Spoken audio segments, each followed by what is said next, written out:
అయ్యో రామా! చిన్న చిన్న కోడి పిల్లలు ఎంత బాగున్నాయో కదా! అసలు ఎంత క్యూట్‌గా ఉన్నాయో.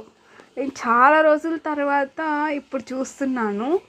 ఇవి కలర్ కోడి పిల్లలు కూడా చాలా బావుంటాయి. అవి కలర్ వేస్తారు కదా! అవి చిన్నప్పుడు నిజం అనుకోని తీసుకొని కొన్ని రోజుల తర్వాత కలర్ పోయేటివి. కానీ ఇవి మాత్రం బొంత కోడి పిల్లలు. చూడండి, ఆలియా పాప, మా ఇంటి పక్కన పాప అనమాట. తనకు కూడా ఎంత బాగా నచ్చిందో, ఎంత క్యూట్‌గా ఉంది చూడు, భయపడుతూ ఉంది తను. అండ్ ఎంత మనము ప్రేమ చూపించినా కొన్ని క్రీచర్స్ అంటే పెట్స్ పెంచుకోవడానికి చాలా ఇష్టపడతారు.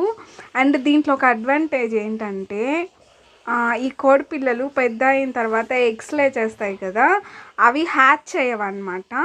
సో గుడ్లు పెడుతూనే ఉంటాయి. ఎవరైతే గుడ్లు బాగా ఇష్టమో ఇలాంటి కోడి పిల్లలు పెంచుకునే అవకాశం ఉంటే పెంచుకుంటే మంచిది. నేను కూడా ఫుల్గా ఎంజాయ్ చేసేసానండి. మీరు కూడా ఎంజాయ్ చేశారా లేదా?